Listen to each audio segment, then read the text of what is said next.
Hola from Costa Rica. Okay, so today we're going to be talking about Paul's appeal to the emotions as seen in 2 Corinthians 1 verse 1 to 2 verse 23 and 7 verse 5 through to 16.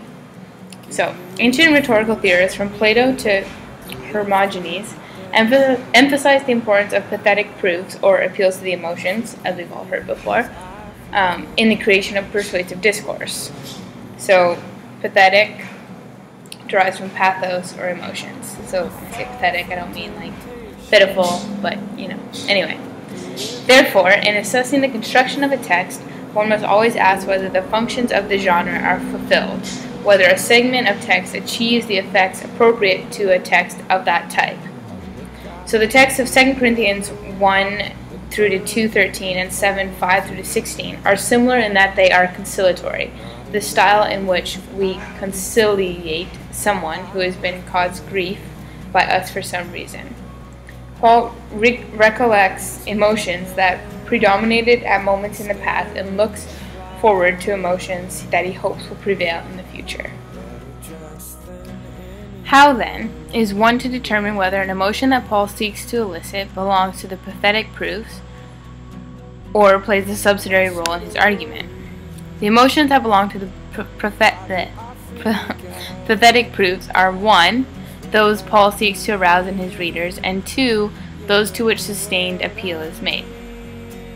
At some times, Paul himself exemplifies the emotions he wishes to inspire in the Corinthians, but in every case, the emotions that belong to pathetic proofs are those Paul seeks to elicit in his readers, in order to make his case more convincing and his opponent's case less, and which receive consistent elaboration. Sometimes the emotion that Paul seeks to arouse is mentioned explicitly, especially when he assumes that it exists in his readers. However, the power of feeling resides in silence and is diminished by being named, to put it in Welborn's words.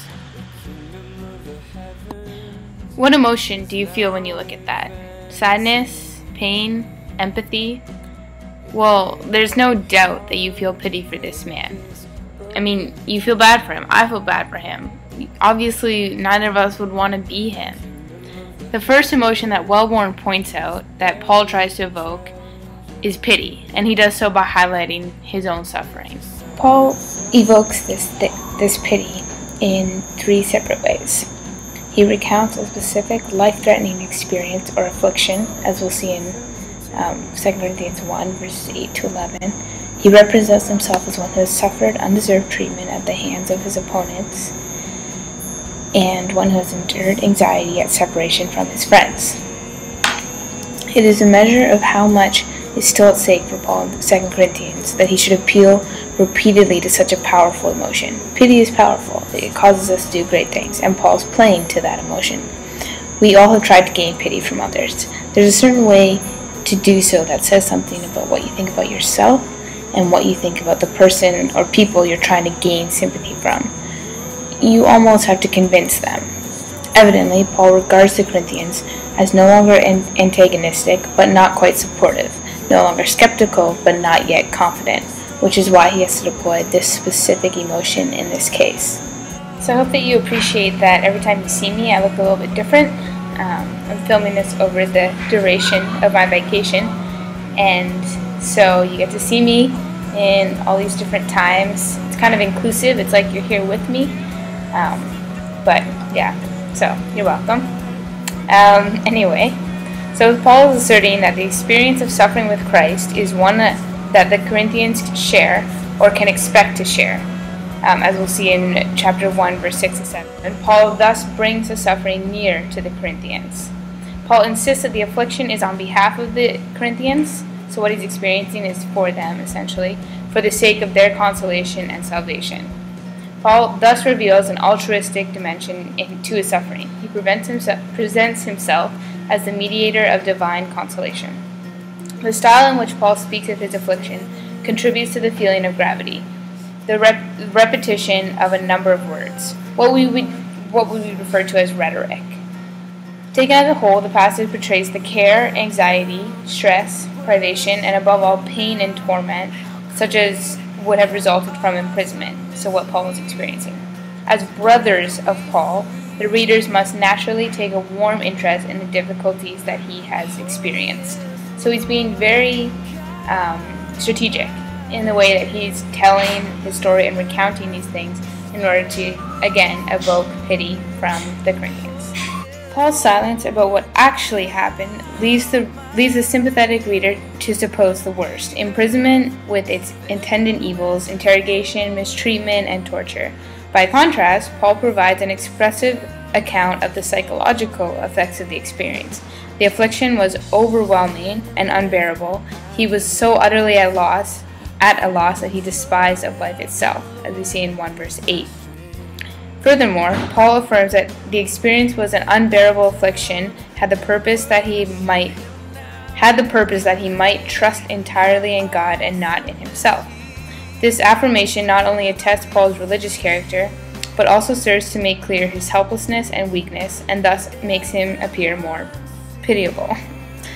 When Paul desired to visit Corinth, he repeatedly made plans to do so in 1 verse 15 through 16. It was in order to do the Corinthians a favor. When he refrained from visiting, it was in order to spare the Corinthians grief at his misfortune. By demonstrating his sincere concern for the Corinthians, Paul makes himself worthy of pity. Finally, the account that Paul gives in 2 verse 12 to 13 and 7 verse 5, the anxiety he endured while he awaited news of the Corinthians' response to his painful epistle serves to awaken the pity of his readers. Nothing serves to make clear the commonality of affliction better than an account of the suffering of the one who has caused sorrow. In the feelings of pity that are thereby aroused, annoyances and resentments are dissolved. This style of writing was very common for that day, and Aristotle himself had much to say on this type of rhetoric, the pathos type, if you will. I mean, we know that it is still frequently employed today. Can anyone guess what emotion that man is feeling? If you guessed anger, you're right! Anger is the next emotion Paul evokes, but he does so cautiously, owing to the ambiguity of his situation. Paul desires to bring about the forgiveness and reconciliation of a certain unnamed member of the Corinthian community who has done wrong, as we see in 7 verse 12, and who has caused pain, in 2 verse 5. But like many other authors of conciliatory letters, Paul understands that the identification of the individual who is principally responsible for the alienation and the provocation of anger against him serves the process of reconciliation. Hence, the appeal to anger plays an important, though circumscribed, role in the conciliatory portion of 2 Corinthians. As in a textbook case, Paul speaks first of pain, which is the parallel of anger, then makes clear that all the Corinthian Christians, and not himself alone, have been affected by this slight. In 7:12, Paul is more explicit about what was previously hinted, elaborating, saying that the pain produced was wholly undeserved and the wrongdoer, making the victim the one who was wrong. Paul is sneaky, too. Although Paul omits to mention the name of the wrongdoer, in the interest of reconciliation, the pronouns that Paul uses force the reader to supply, "you know who I mean," which is something that we might not pick up in the English text, but would have been more obvious in the Greek. Paul's emphasis on the individuality of the wrongdoer is not only a reflection of his prominence in the affair, it is a calculation of the most effective means of arousing anger in the Corinthians. In 2 verse 5 and 7 verse 12, Paul seeks to efface himself from the memory of a difficult situation to encourage the forgiveness of the wrongdoer, and to make clear that he bears no personal animosity. So he's trying to get himself out of the situation. Later, when Paul speaks more explicitly of the wrongdoing, his language implies an action with legal or financial implications, specifically in a financial transaction. If the Corinthians understood that Paul had been insulted, they also would have inferred that he had been disgraced. Disgrace as the result, as Aristotle elaborates, of the injury is injury or pain caused by insult. This inference would have further aroused the Corinthians' anger. So here we see that disgrace is even further than insult. It's like shame, the ultimate thing, negative thing. Paul concludes his attempt to arouse anger in the Corinthians by reference to the one who is ultimately responsible for what the Corinthians have suffered, Satan, ancient adversary of the righteous. So let's blame Satan, essentially. Thereby the blame is wholly transferred from the earthly to the spiritual plane, thus revitalizing the culpability of the wrongdoer and uniting Paul and the Corinthians in anger against a common enemy. So now they're all on the same team, and Paul's like taking anger off each other and saying, look, let's blame Satan. Paul's reference to Satan in 2:11 calls to mind those whom the apostle regards as truly responsible for the grief that the Corinthians have experienced. This picture is really inspiring. Jesus Christ getting baptized, glorifying God, and beginning a ministry that will affect the world, change lives, and govern us thousands of years later. This passion or enthusiasm you may feel as a result of the picture, I certainly feel it, could also be referred to as zeal, which is the last emotion Welborn highlights. Paul wishes to move the Corinthians beyond concern for what he has suffered and desire to redress the wrong to an ardent longing for the intimacy and confidence of their old relationship. Paul hopes that the trying experiences to which they have recently passed will result in the revelation of sincere regard for his person and a desire to emulate his life, which had yet to occur. Paul seeks to achieve this purpose by holding up before the Corinthians the highest goods, purity and salvation, as attainable by the Corinthians because of virtuousness of their conduct as reported by Titus. Paul tries to explain to the Corinthians that there is a positive role for grief in the life of the Spirit, if grief makes one zealous for salvation. This appeal to zeal is consistently found in the letters of reconciliation. Pity, anger, and zeal are the emotions that Paul seeks to arouse in the conciliatory sections of 2 Corinthians. These three feelings work together to accomplish the goals of the epistle, to restore the Corinthians' faith in Paul's sincerity and confidence in their relationship. If we would understand more precisely the nature of Paul's appeal to the emotions in the conciliatory portion of 2 Corinthians, then we must recognize that the apostle not only seeks to arouse certain feelings in the souls of his readers, but he also seeks to transform these feelings into passions that are consonant with the sufferings of Christ. In 2 Corinthians 1:3, verse 3-7, Paul pronounces a blessing upon God for the consolation he had personally experienced in the midst of affliction, drawing readers into the blessing insofar as they wish to share in his suffering and consolation. Like the psalmist of old, Paul declares God blessed because of the consolation he experienced in affliction.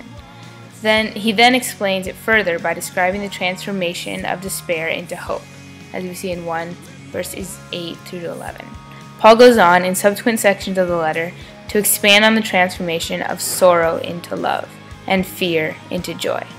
So Paul's really playing on the theme of transformation here, and it's an emotional factor.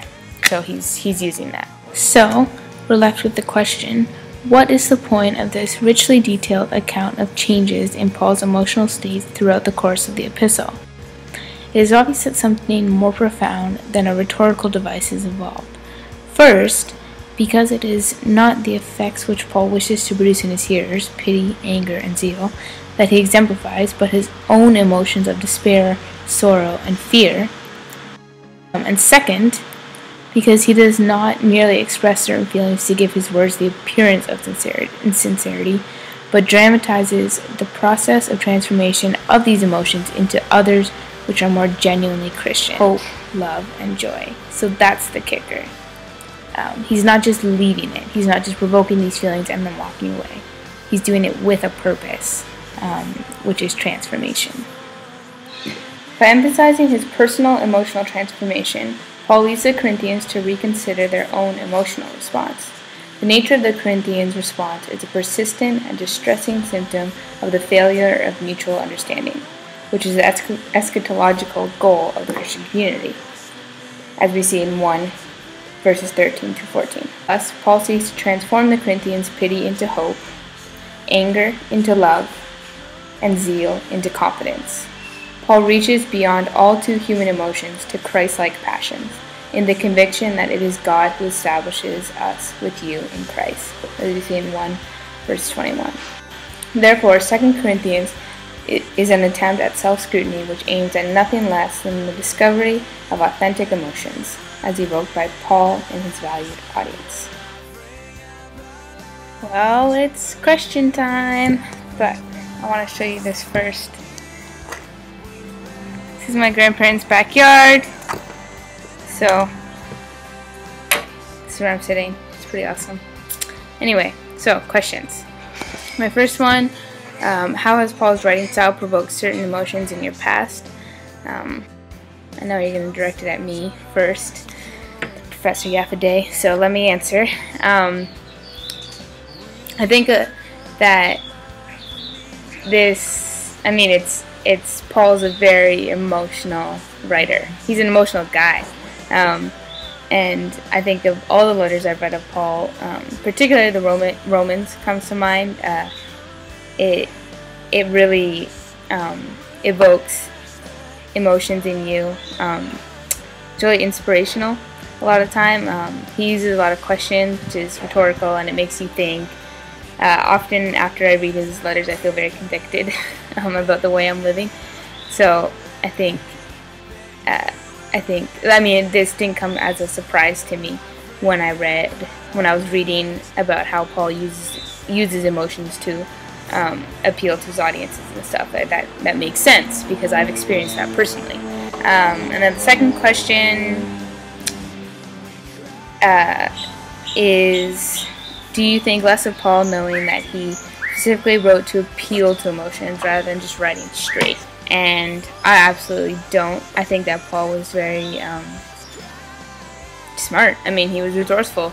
He knew his audience and he knew how to reach them, and he had no problem deploying the methods needed, which any good speaker should do.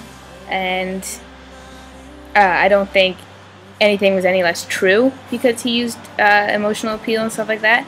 I just think he was intelligent and he just used his words wisely, just like most good pastors do today. So please discuss. We can talk more on Thursday, but thanks for tuning in.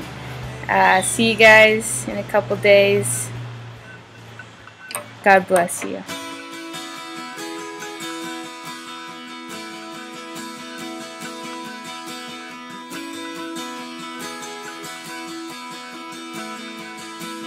Welcome to the planet. Welcome to exist.